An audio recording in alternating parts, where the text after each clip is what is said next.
दोस्तों, आज की कहानी है ननद जी मायके में हिच्चा चाहिए तो मायका भूल जाओ।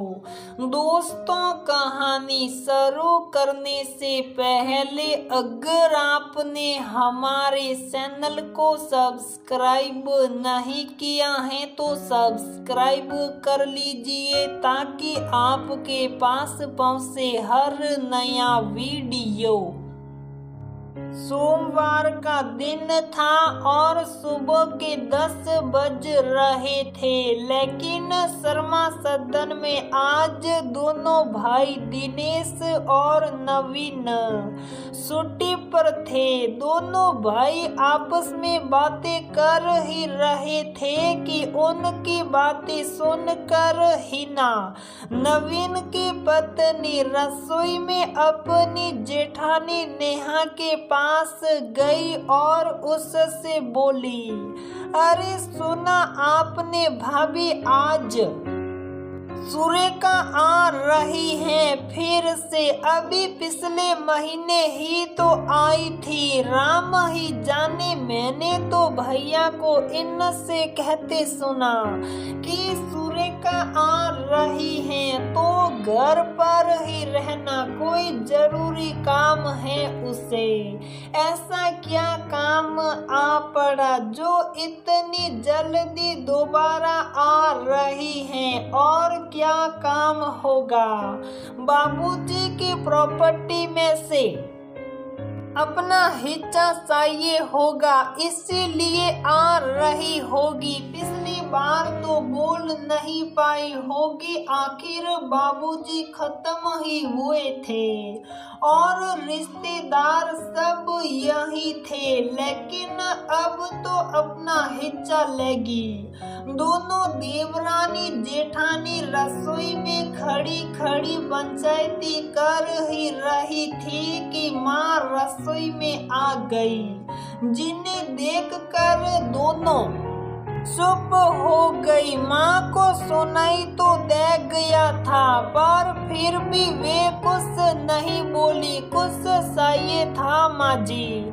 हाँ, मुझे पानी की बोतल दे दो। माँ ने पानी की बोतल ली और अपने कमरे में चली गई। क्या लगता है भाभी, इन्हें पता होगा? अरे होगा, क्यों नहीं, माँ है, अपनी बेटी की हरकतें तो अच्छी तरह से जानती होगी। देख ले, सोरी सुपे अपनी बातें सुन रही थी। दोनों देवरानी जेठानी की पंचायती बदस्तूर जारी थी कि इतने में रमन जेठानी का बेटा ने आकर बताया कि सुरेखा बुआ आई हैं, लो आ गई, तैयार हो जाओ।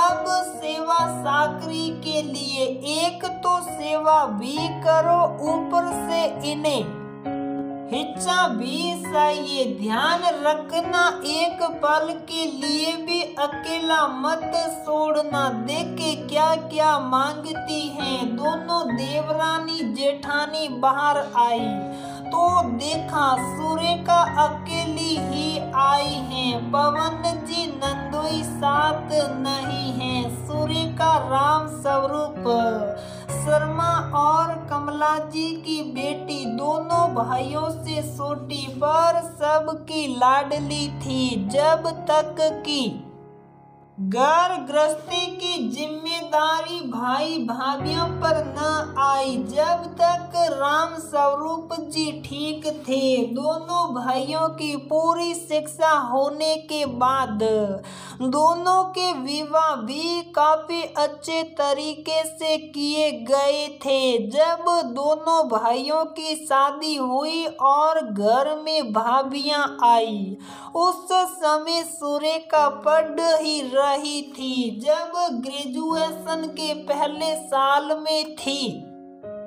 तब राम स्वरूप जी को लकवा मार गया। इस कारण से घर की पूरी बागडोर भाई भाभियों के हाथ में आ गई। माँ भी इस स्थिति में नहीं थी कि कुछ बोल सके। उसके बाद तो उन्होंने सुरेखा की पढ़ाई भी रुकवा दी और पैसों का रोना रोकर सामूहिक सम्मेलन में उसका विवाह करवा दिया गया। यहाँ तक कि लड़का भी अपनी बराबरी के देखने की तवज्जो ना उठाई। ऐसा नहीं था कि आर्थिक स्थिति बिल्कुल गिर चुकी थी। बड़ा भाई जहां पिताजी के जमे जमाए व्यापार को संभाल रहा था, वहीं छोटा भाई खुद एक एडवोकेट था।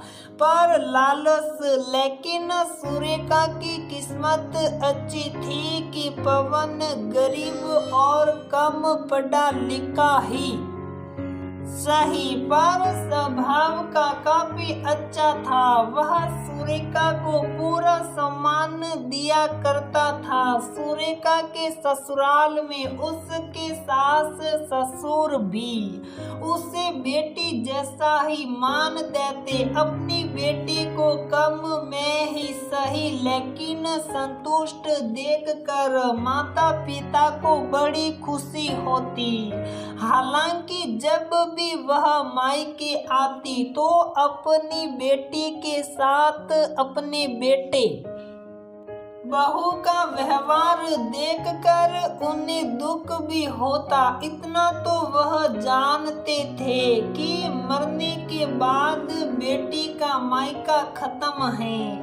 राम स्वरूप जी चाहते थे कि मरने से पहले बेटी को उसका हिस्सा मिल जाए, क्योंकि वे अपने बेटे बहुओं की नियत अच्छी तरह से जानते थे। पर ऐसा हो न सका, इसलिए राम स्वरूप जी खुद अपनी बेटी को कहकर गए थे कि मेरे मरने के बाद अपना हिस्सा जरूर लेना। तेरा पिता तेरे लिए ज्यादा कुछ ना कर सका, पर कम से कम उसकी मेहनत की कमाई में तेरा हिस्सा जरूर है।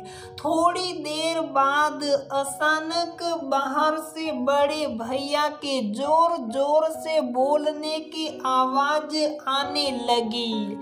देखो सुरेखा, अगर तुम्हें प्रॉपर्टी मैं से हिस्सा चाहिए तो फिर अपना मायका भूल जाओ। ये क्या कह रहे हो भैया? अरे सही तो कह रहे हैं। क्या अपने हिस्से के लिए मायका छोड़ दोगी?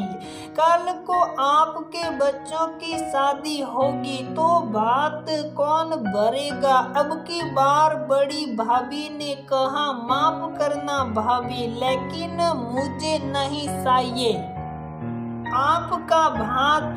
कभी सम्मान पूर्वक बात तो की नहीं आपने, और बात भरने की बात कर रही हैं आप।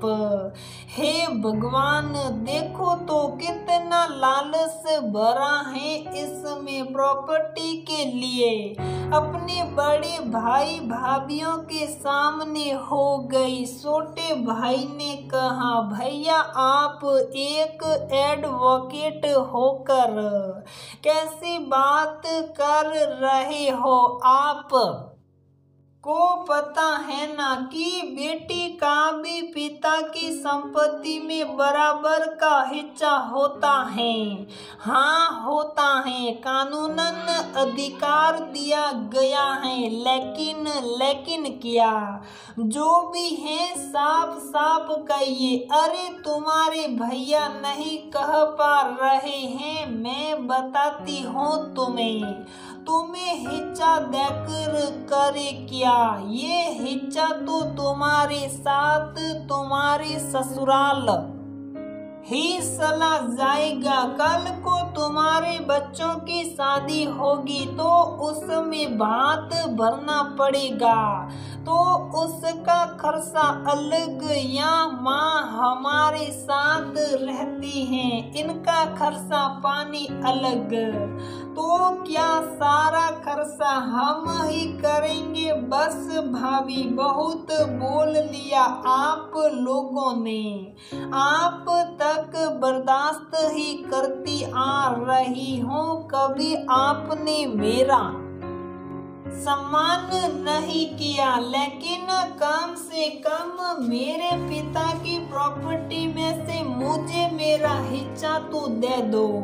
रही बात तुम्हारे भात के खर्चों की, तो वह भरने की जरूरत नहीं है। वैसे भी अगर कभी सम्मान दिया होता तो शायद मैं ये सब छोड़ देती, पर नहीं, अब तो बिल्कुल नहीं। अब तो मैं अपना हिस्सा लेकर ही रहूंगी, शायद इसके लिए मुझे कोर्ट में आपके खिलाफ खड़ा क्यों ना होना पड़े। और रही बात माँ की, तो फिक्र मत कीजिए, उन्हें मैं अपने साथ ले जाऊंगी। हिस्सा बराबर का ले रही हूँ तो जिम्मेदारी भी बराबर की लूंगी। आज तक कुछ न बोलने वाली सुरेखा का इस तरह का रुख देखकर सबकी बोलती बंद हो गई। इतना तो सबको समझ में आ चुका था कि सुरेखा अब चुप रहने वाली नहीं। इतना तो भाई भी जानते थे कि अगर सुरेखा ने कानून का सहारा लिया तो उसे हिस्सा बराबर का ही मिलेगा। इसलिए कुछ दिनों बाद काफी मन मुटाव के बाद सुरेखा को उसका हिस्सा दे दिया गया। पर उसके बाद सुरेखा के लिए मायका हमेशा खत्म ही रहा। ये विडंबना है हमारे समाज की। कानून जहां बेटे को बराबर का अधिकार देता है, वही समाज में यदि कोई बेटी अपना बराबर का अधिकार मांग ले तो लोग उसे पसा नहीं पाते।